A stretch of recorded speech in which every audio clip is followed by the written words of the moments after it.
Voilà, bonsoir. Ce soir, on change de catégorie de book club. On rentre dans les 5 cas réels, voilà, qui sont qui constituent la quatrième partie du bouquin.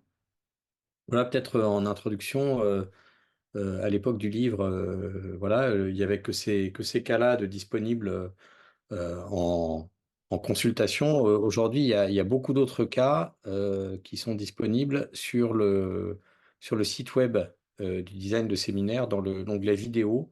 Il y a une dizaine de retours d'expérience, on en rajoute un par mois, donc n'hésitez pas à aller voir là-bas pour voir d'autres cas réels.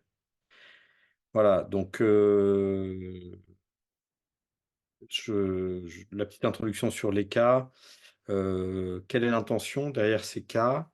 Bah, c'est essayer de toucher du doigt les trois postures, cadrage, architecture et facilitation. Donc, dans chaque cas, je me suis efforcé de rentrer dans ces quatre temps, de bien faire ressortir ce qui est du ressort du cadrage, de souligner les différents choix d'architecture et puis de zoomer sur un point de facilitation à chaque fois, puisque la facilitation dans l'ouvrage est la partie qui est la moins développée. Donc, les cas, c'est l'occasion de rentrer là-dedans.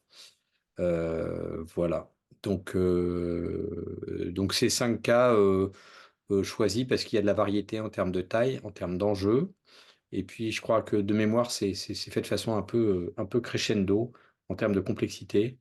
Euh, voilà, c'est ce que j'ai écrit ici, hein. J'ai passé en revue ma base de données de séminaire des dernières années pour en sélectionner 5 qui couvrent à eux tous les différents enjeux, différentes tailles de groupe et utilisent des recettes variées. Alors, le piège en présentant les cas, ce serait de rentrer dans les recettes et donc de détailler ce que c'est que, je ne sais rien, le camp de base, etc. Moi, je vais partir du principe qu'évidemment, que vous connaissez les recettes ou sinon que vous irez voir ce dont il s'agit. Voilà, donc ce soir, on va regarder un cas qui est au fond qui renvoie à une situation assez fréquemment rencontrée dans les équipes. Si j'ai 10 personnes d'un comité de direction pendant une journée, avec un enjeu, mieux se connaître pour bien travailler ensemble, c'est ce cas-là que je vais vous décrypter. J'insiste sur le fait que c'est pas un design standard, quoi. Ça n'existe pas, à ma connaissance, les designs standards, même s'il y a quand même certaines formes qu'on peut réutiliser, bien sûr. On ne réinvente pas la roue à chaque fois, mais il ne faut pas considérer que parce que j'ai cet enjeu, je vais avoir cette architecture. Ça dépend vraiment des cas, quoi. Voilà, donc je vais d'abord faire un petit tour du canevas, mieux se connaître pour bien travailler ensemble. Je vais vous expliquer comment est-ce qu'on a trouvé cet enjeu, pourquoi est-ce qu'on l'a formulé comme ça. Voilà, le point de départ de cette équipe, c'est une équipe réelle, hein, 10 personnes, la moitié d'anciens, la moitié de récents, qui ont des difficultés à bien se comprendre, mais qui n'ont pas de situation tendue. Voilà, ils ont des différences de cadre de référence importantes. Je me souviens très très bien, le dirigeant disait, ben voilà, ça fait pas très longtemps qu'on qu'on fait cette équipe. Il y a la moitié qui vient d'un certain secteur, l'autre d'un autre secteur. Vous allez comprendre quand je vais vous décrire la boîte. Et en fait, on a quand même souvent du mal à se comprendre, quoi. On ne parle pas tout à fait la même langue. Et donc, on a des cadres de référence communs. Il y en a qui viennent de la robotique, enfin de la technologie, plus exactement, du code, du monde du code. Et puis l'autre qui vient de la manutention. Et donc, ces gens-là ne parlent pas du tout le même langage. Et voilà le point d'arrivée final. Mieux se connaître et maîtriser un outil commun qui nous permettra de mieux nous comprendre. Voilà. Et puis je décrirai zone d'ennui et zone d'angoisse. Alors, voilà, je vous donne le contexte, hein. Ça risque d'être un peu laborieux si je lis parce que c'est assez long, plus que les recettes et les ingrédients qui étaient les précédents book club. Donc 10 membres, c'est une entreprise du secteur de la robotique industrielle. C'est une start-up, en fait. Et d'ailleurs, vous pouvez voir la vidéo du patron de cette start-up sur le site design de séminaire. Non, sur le site Vision Visionning Visionnaire. La start-up s'appelle à l'époque Valio. Voilà, c'est une société qui a beaucoup grossi depuis. Et donc la moitié d'entre eux est arrivée récemment, dans les 6 derniers mois, et le leader souhaite investir la connaissance réciproque des membres de l'équipe, non pas parce qu'il considère qu'il y a des problèmes sérieux, mais parce que je pense que c'est essentiel pour le bon fonctionnement de l'équipe. Donc c'est une sorte d'investissement, c'est une sorte de pari sur l'avenir. Voilà, le patron est là depuis un an et il sait qu'avoir une équipe où on se connaît bien, et ben, ça aide à bien fonctionner.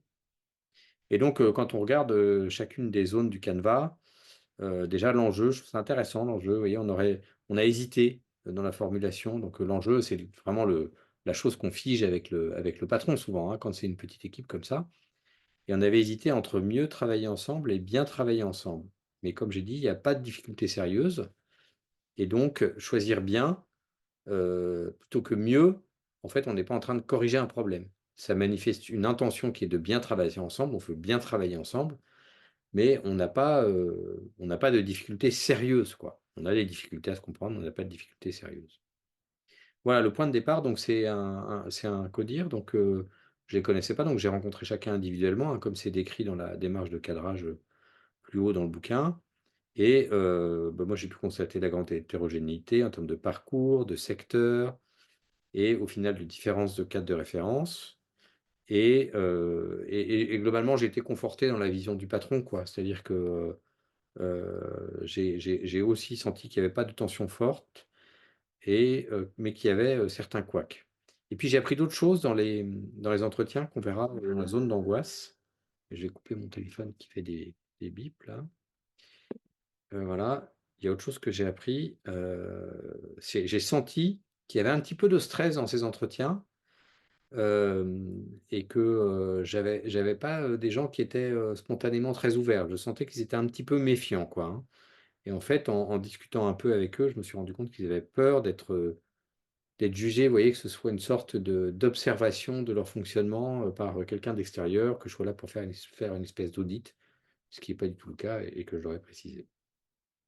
Voilà, on a précisé le point d'arrivée à partir des entretiens et de la définition de l'enjeu. Et donc, on s'est dit, bah, c'est assez simple, en fait, on veut que les gens se connaissent mieux et qu'ils aient des repères pour mieux se comprendre. Donc, un outil qui leur facilite la compréhension réciproque. Voilà, zone d'ennui. Bon, il y avait une forme de scepticisme par rapport au séminaire, une forme un peu de méconnaissance.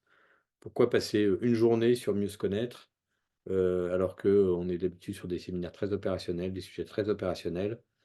Et donc, du coup, je me suis dit, et ça c'est mon analyse, attention, si le séminaire est trop loin de l'opérationnel, s'il est fumeux ou mièvre, on va les perdre, quoi. C'est des gens qui ont besoin de parler de choses très concrètes. Et puis, vous voyez, c'est dit là, plusieurs membres de l'équipe sont apparus réticents à un travail sur l'interpersonnel, sur la connaissance de soi, et semblaient craindre de devoir se dévoiler plus qu'ils ne le souhaitent.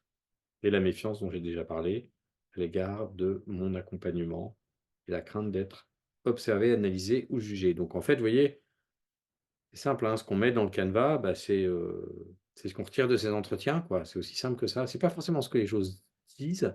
Ce que les gens disent, par exemple, ça, c'est pas une chose que les gens ont spécifiquement dite, mais ça m'est apparu assez clairement qu'ils s'ennuieraient si c'était trop loin, quoi. Donc c'est mon analyse, et j'assume cette analyse. Voilà, alors ensuite, bah, dans notre référentiel à 3 enjeux, là, confiance, vision, coopération. Quand on fait ce cadrage, on identifie clairement un travail sur la confiance. J'ai envie de dire assez pur jus, quoi, hein. Et donc, créer de la connaissance réciproque, pour, en fait, accélérer la connaissance réciproque, hein. C'est ça le travail sur les enjeux de confiance, à l'occasion d'un séminaire qui va permettre bah, finalement de gagner du temps sur ce qui prend normalement des années à construire, quoi, hein. Donc voilà. Et puis, utiliser un outil pour mieux se comprendre. Donc, si vous relisez les pages de l'enjeu confiance, vous trouverez ça. Voilà. Donc, choix d'architecture, bah, assez simplement, on a commencé par un exercice de partage des identités professionnelles qui permet de mieux se connaître, hein, de mieux se comprendre. Quand je comprends que un tel a été voilà, à passer sa vie dans des entrepôts, à encadrer des manutentionnaires, je comprends assez bien bah, que peut-être le cahier des charges de spécification de la version du soft robotique, c'est pas trop son truc, quoi, pas forcément. Enfin, vous voyez, donc du coup, je comprends mieux si je suis concrètement dans le cas que je raconte, un informaticien, je comprends mieux euh, les incompréhensions si je comprends d'où vient l'autre, quoi. Et donc, voilà. Et en plus, c'était vraiment, enfin, c'était facile à faire, c'était facile en gros à, bah, à faciliter parce qu'il y avait des gens qui étaient arrivés très récemment. Donc, quand il y a suffisamment de membres de l'équipe qui sont là depuis peu de temps, passer du temps à mieux se connaître et à partager les identités professionnelles, bah, ça paraît pas superflu, quoi. Voilà. Et puis j'ai choisi d'utiliser le blason, pour créer un décalage par rapport au contexte d'ingénieur et de trucs trop processés, donc les emmener sur un langage métaphorique, le langage visuel. Et puis ensuite, si je suis très honnête, quand il s'agit de faire du partage des identités professionnelles, je trouve que le blason, c'est vraiment ce qu'il y a de mieux, quoi. Donc j'ai du mal à utiliser autre chose. Voilà, donc ça, c'était la première brique qu'on voit ici. Je remonte, hein, j'espère que c'est voilà, partage des identités professionnelles, le blason. Alors oui, j'ai oublié de dire qu'évidemment, dans la séquence d'ouverture qui est ici, et ben, on a eu, le mot du patron, et puis les 4D pour créer un cadre de travail et puis, apprendre à dessiner sur les attentes. Donc apprendre à dessiner, c'est cette recette qui permet de débloquer la résistance au dessin et là, en l'occurrence, ça nous a servi à la fois de skills building, donc création de compétences utiles pour le blason, hein, puisqu'on avait un blason qui venait, juste après. Donc ça nous a servi à la fois là-dessus pour ça, mais aussi en tant que tel pour, faire rentrer les participants dans le séminaire, quoi, hein. Dans ce moment, on a souvent cet enjeu, qu'on appelle inclusion, qui consiste à mettre les personnes dans les bonnes dispositions pour faire ce qu'elles ont à faire. Donc on s'est servi d'apprendre à dessiner pour ça. Voilà, donc ensuite on a fait le blason et puis, une fois qu'on avait fait le blason, on a travaillé le mieux se connaître, on a continué sur le mieux se connaître et on a utilisé un modèle de personnalité. En l'occurrence, on a utilisé DISC. Voilà, moi j'aime bien utiliser DISC. Maintenant j'utilise de plus en plus, les 3 intelligences aussi, qui est notre modèle chez la Boissy Partners, voilà, qui est encore plus, je dirais encore plus accessible. Mmh. Avec un niveau de profondeur aussi, important puisqu'on peut aller vers l'énéagramme avec ça. Mais voilà, DISC fonctionne très, très bien. On a réalisé le test sur place, alors peut-être ça me permet de faire un petit aparté. Quand on un petit aparté, c'est, moi je considère qu'il faut pas trop demander aux gens de préparer des choses en amont d'un séminaire, de lire des documents ou de répondre à un test ou et cetera. Alors, si je me concentre sur le test, pourquoi? Parce que c'est pas la même chose de répondre à un test, tous ensemble que, on n'a pas le même, la même énergie que, si chacun le fait, dans son coin avant.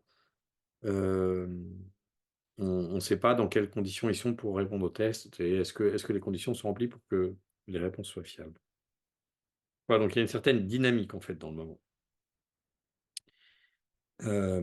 D'une part et puis d'autre part, c'est ce qui est écrit là, je c'est vrai que ça compte aussi, c'est que quand on env là, si on avait envoyé un test en amont, par rapport à la zone d'angoisse, vous voyez, être observé, analysé et jugé, si on avait fait un test, de personnalité en amont, ça aurait renforcé cette angoisse. Alors que sur place, en fait, elle était déjà désamorcée, quoi.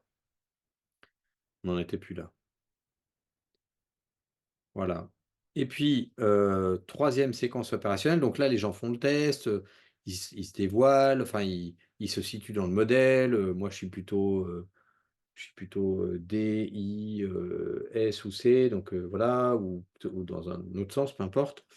Et puis ils ont des visuels, puis on regarde l'équipe, de quoi elle est composée, qu'est-ce que ça nous dit sur l'équipe, et cetera. Et puis en fait, on voulait vraiment, faire le transfert, pour que ce soit une équipe qu'ils aient envie d'utiliser dans la vraie vie. Et donc pour ça, on a fait une séquence qui a consisté à revisiter des situations de coopération réelles, vécues entre les participants, en utilisant les profils de personnalité pour expliquer, d'un côté, des situations où la coopération était positive, vraiment, et d'un autre côté, des situations où la coopération s'est transformée plutôt, en tension. Souvent, ce que j'explique, quand on parle de coopération, j'utilise ce schéma de la pièce qui fonctionne très bien pour dire, bah, ça, c'est imaginez que c'est une pièce, à 2 faces, hein, une pièce pile ou face et en fait, c'est la pièce de la différence entre les gens, pièce de la différence. Donc je fais ce schéma-là au paperboard, hein. Je dis: «Bah, sur cette pièce, il y a un côté lumineux, OK, donc il y a le côté pile et puis il y a un côté plus sombre qui est en dessous qui est le côté face». OK? Et ben, le côté pile, le côté vert, c'est, la différence qui se manifeste sous forme de complémentarité. Et donc chouette, on est différents et je vois bien que dans telle situation, ce que tu fais, dont la situation a besoin, moi je sais pas le faire et ce que moi je fais, toi tu sais pas le faire ou moins bien le faire. Et donc en fait, on c'est réjouissant de la coopération pour ça. Et parfois, quand on se comprend pas bien, bah, cette même différence entre nous peut se manifester sous forme de tension. Et donc, chercher à comprendre les différences de caractère, de tempérament, de talent entre les personnes, bah, ça permet de choisir de façon plus intentionnelle, je ne vais pas dire à coup sûr, mais de façon plus intentionnelle, choisir la complémentarité plutôt que la tension, ou essayer de retourner la tension en complémentarité, ou à minima détecter que la tension vient d'une différence, plutôt que de jeter la pièce en l'air et puis de voir où elle retombe, sur pile ou sur face en fonction du hasard. Voilà, donc c'est se donner des armes pour ça. J'aime bien, faire ce schéma. Voilà, donc je vous ai parlé de l'architecture, je vous ai parlé du cadrage. Maintenant, l'animation et donc l'animation, du coup, ici dans ce cas, je parle de la gestion du temps et à partir de ce cas, j'ai essayé de de donner quelques lignes pour la gestion du temps qui est un vrai défi pour le facilitateur. Donc, dans un travail de connaissance de réciproque, là, par exemple, vous voyez, hem, on donne du temps aux gens pour se présenter, pour présenter leur blason et c'est assez vite très ennuyeux, quoi. Dans un tour de table à 10 personnes, là, écouter chacun présenter son blason, on peut vite tomber dans un truc, soporifique avec certains qui vont prendre vraiment trop de temps. Et plus généralement, comment réussir à faire parler les taiseux, qui se taisent non pas parce qu'ils ont rien à dire, mais parce que c'est leur nature? Comment contenir ceux qui parlent trop, ceux qui parlent surtout, en long, en large, en travers, on va appeler les bavards, ceux qui envahissent l'espace? Et comment, dans tout ça, faire preuve de délicatesse et ne froisser personne? OK? Parce que c'est vraiment compliqué, moi, je trouve, ce truc, de base. Et donc, du coup, je me suis amusé à décortiquer là, comment on pourrait gérer le temps dans cette séquence du blason. J'ai vraiment pris un exemple sur cette séquence du blason, pour essayer de sentir, la palette des choix, sans essayer de dire qu'il y a vraiment une meilleure manière, j'ai la mienne, mais voilà, sentir qu'il y a vraiment une palette de modes d'animation, là, pour la gestion du temps. Le premier mode, c'est un mode directif, c'est-à-dire dire, chacun a 5 minutes pour présenter son blason, point final. Et donc si on fait ça, bah, l'avantage, c'est qu'on a un repère, clair et on traite tout le monde de façon équitable. Bon, pour les taiseux, 5 minutes, ça va être, probablement un peu difficile, donc il risque d'y avoir un moment un peu malaisant, comme disent les jeunes d'aujourd'hui, où ils ont fini au bout de 2 minutes et il reste 3 minutes à meubler. Et pour les bavards, ça va être court. Et le mode directif, ça peut très bien fonctionner, par exemple, moi, ça m'arrive souvent d'utiliser le mode directif quand on a eu des ateliers, qu'il faut faire une restitution vraiment très express, quoi. On se dit: «OK, vous allez avoir 3 minutes pour restituer votre atelier». Parce qu'il y a 8 ateliers et on veut que ça dure maximum 25 minutes, sinon ça va être trop ennuyeux, ça va dériver. «Est-ce que vous êtes d'accord pour jouer le jeu?» Les gens disent: «Ouais, on est d'accord, machin truc». Et là, je mets un timer et je leur dis: «Je vous préviens, à 3 minutes, je vous arrête». Et dans ces cas-là, je les préviens effectivement. Les gens ont le timer sous les yeux ou à leurs pieds, parce que souvent c'est une restitution qui a lieu debout et ils sont prévenus et il y a un deal et ça dure 3 minutes. Donc ça peut fonctionner, hein. Voilà. Mais là, pour le blason, le deuxième mode, le laisser faire. Voilà, on se dit: «Bah, ça prendra le temps que ça prendra. C'est un moment important, on va pas se stresser avec ça. Voilà, ne stressons pas tout le monde, on est là pour prendre notre temps. Après tout, on est en séminaire, c'est pas pour faire ce qu'on fait dans la vie courante, mettre le nez sur l'horloge et cetera». Alors bien sûr, évidemment que c'est important, mais attention à la dérive non maîtrisée et surtout à l'ennui croissant au fur et à mesure que le temps passera. Vous voyez, il y a cette boussole qu'il faut vraiment ce repère qu'il faut vraiment avoir dans la tête, c'est, je suis en train d'animer, moi j'ai toujours ça en tête, hein. Toujours, toujours. Je me dis: «Tiens, Voilà, j'ai ce schéma dans ma tête, quoi, hein, et je dis: «Je suis où là? Est-ce que ma courbe, elle est en train de faire tranquillement ça?» Vous voyez? C'est la courbe du flux évidemment, hein. J'ai ma zone optimale là, c'est le flow et puis ici, bah, c'est l'ennui et là, c'est l'angoisse. Et bah, en situation d'animation, je suis connecté, je me dis: «Est-ce que je sens que l'ennui vient?» OK? Et donc et on a des armes pour ça. On a le fait de faire une pause, le fait d'accélérer, le fait de renoncer à un sujet, le fait de il y a plein d'armes. Voilà et puis, il peut aussi se passer un phénomène qui est assez désagréable quand on a mis un temps, en mode laisser faire quoi, un temps hyper large. Bah, les derniers, ils vont bâcler leur présentation pour que ça se termine, parce qu'ils vont sentir que tout le monde s'ennuie et du coup, il y aura quelque chose d'assez injuste dans la réalité, quoi. Le mode responsabilisant et on voit bien que c'est celui qui a cette préférence-là, c'est poser un peu le deal avec les participants. Donc leur dire: «Voilà, on a 1 heure à consacrer à cette restitution. Je sais que certains ont besoin de plus de temps que d'autres. On va essayer ensemble de garder cette enveloppe et on va, voilà, je mets un compte à rebours ici qui nous donne l'heure. Ça nous permet juste tous d'être conscients du temps qui passe. C'est pas un objet pour vous stresser, mais voilà, ça vous permet à chacun de gérer votre temps et si certains parlent plus longtemps que d'autres, il y a pas de problème et si certains sont plus rapides, c'est pas de problème. Ce qui est important, c'est que vous ayez le temps, voilà, qu'on ait une attitude responsable par rapport au temps. Voilà.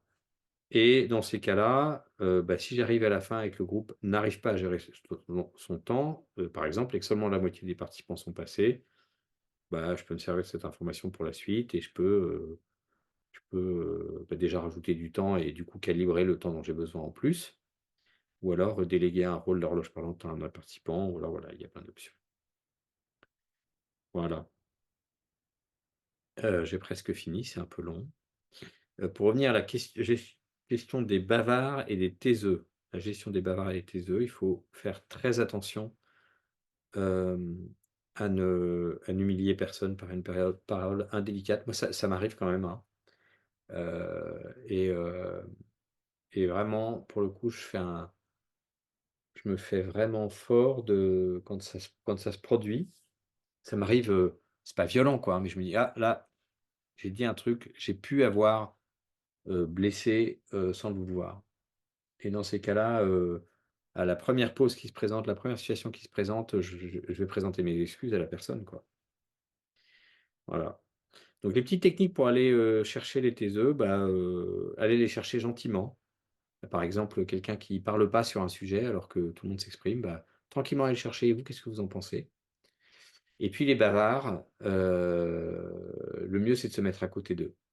Ouais, c'est de se mettre à côté d'eux et parce qu'il y a quelque chose qui est de l'ordre de la présence qui peut contenir. Moi, ça m'arrive aussi d'avoir un geste. Je l'ai vu il y a pas longtemps encore dans un séminaire, mais quelqu'un que je connaissais bien, hein, en quelqu'un qui parle beaucoup, j'ai juste posé ma main tranquillement, rapidement sur sa main pour le ralentir quoi, hein, pour qu'il voilà et s'il y a vraiment beaucoup de bavards, ne pas hésiter à utiliser des processus qui contiennent par nature, tels que le cercle de dialogue, la recette 17. Bon, même si, le cercle de dialogue, ça ne protégera pas complètement de quelqu'un qui a une parole envahissante. Voilà. Est-ce qu'il y a des choses que j'ai pas dites? Certainement. Ce que je peux dire, c'est que, heu, ce que je peux ajouter, c'est que, bah, le livrable du séminaire, le résultat, c'est vraiment un résultat très relationnel, mais avec un outil concret, mais c'est un résultat relationnel. On n'a pas produit d'analyse, on n'a pas fait de diagnostic, on n'a pas formulé, un cap, une stratégie, on a juste, tissé des liens entre les participants, ce qui au fond, bah, c'est déjà pas si mal. Voilà, on va échanger un peu et puis je vais voir si je rajoute quelque chose. OK, donc un petit complément là, donc je reviens à l'enjeu de ce séminaire qui était, mieux se connaître pour bien travailler ensemble et pour, justement, réouvrir un peu le champ parce que là, ce que j'ai montré, j'ai raconté un certain cadrage et une certaine architecture et ça correspondait à un certain nombre de paramètres que j'essayais d'écrire, mais il y en a plein qui font qu'on choisit une architecture plutôt qu'une autre. Mais pour ce même enjeu, on pourrait avoir un simple petit écart de cadrage pourrait amener à une autre architecture. Par exemple, si on se disait, si on se disait, en fait, on a vraiment besoin de prendre un peu l'air, quoi, de prendre le large pour plein de raisons. On peut imaginer, par exemple, parce qu'on est, je sais pas quoi, après le Covid et qu'on n'a pas, et qu'on s'est pas beaucoup vu et qu'on a envie de passer du temps qualitatif ensemble. Ou alors on pourrait imaginer qu'on sort d'une phase de production intense et que les derniers mois, on a eu des charrettes tout le temps et que c'était compliqué et ben peut-être que ce même enjeu, on fera une architecture, par exemple, où on va se dire, OK, on va aller marcher 3 jours dans la montagne et on va avoir des séquences de travail très light et des séquences qui vont être. Et puis peut-être qu'on va mettre des échanges en binôme en marchant, parce que les échanges en binôme, c'est bien. Donc, et puis on va faire un temps de découverte des identités, mais qui va pas être structuré à travers un blason, qui va juste être un temps d'échange entre deux personnes. Et on va marcher une demi-heure avec un tel, et puis ensuite une demi-heure avec tel autre. Et puis la consigne sera, bah, intéressez-vous à l'historique professionnel de l'autre et racontez votre parcours et racontez ce qui vous caractérise. Enfin, je donne des exemples, mais c'est juste pour dire que la palette pour répondre à un même enjeu est toujours très large. Et ça dépend de plein de choses. Ça dépend aussi, ça dépend de l'équipe, ça dépend de sa situation, ça dépend du dirigeant, ça dépend de ce que les gens ont déjà fait. Même si refaire des choses, c'est pas forcément grave, mais ça dépend de ce qu'ils ont déjà fait. Et puis ça dépend aussi de ce que le facilitateur aime faire. Ça compte, ce qu'on aime faire. Moi, j'aime bien marcher. Donc, emmener une équipe marcher, pour moi, je vais les. Enfin, je sais pas comment dire, ça va avoir un impact positif sur mon guidage, sur mon accompagnement. Le fait de faire quelque chose que j'aime faire avec une équipe et dont j'ai déjà vu les bienfaits. Voilà. Et parfois, on se lance dans une nouvelle modalité. Et, et- et donc, c'est une modalité qu'on maîtrise pas très très bien. Et pour autant, on a envie de se lancer. Du coup, on y consacre beaucoup d'énergie et ça compte aussi. Enfin, c'est pas forcément à négliger. C'est pas à mettre de côté. Le facilitateur, évidemment, est partie prenante de ce travail. Voilà, j'ai fini pour ce premier cas et rendez-vous la prochaine fois pour un deuxième cas qui sera cette fois-ci sur bien maîtriser notre business model cible. Voilà, donc c'est un cas qui est plutôt centré cette fois-ci euh, sur des sujets de vision. Euh, ouais, et là, on avait utilisé, je me souviens, ouais, c'est un sujet d'alignement d'équipe de direction. C'est toujours une petite équipe et une petite équipe qui avait besoin vraiment de s'assurer qu'on avait bien compris ce qu'on voulait faire ensemble et la transformation qui était en train d'être opérée. On sentait qu'il y avait des décalages et donc on a essayé de resynchroniser la compréhension. Voilà, merci beaucoup.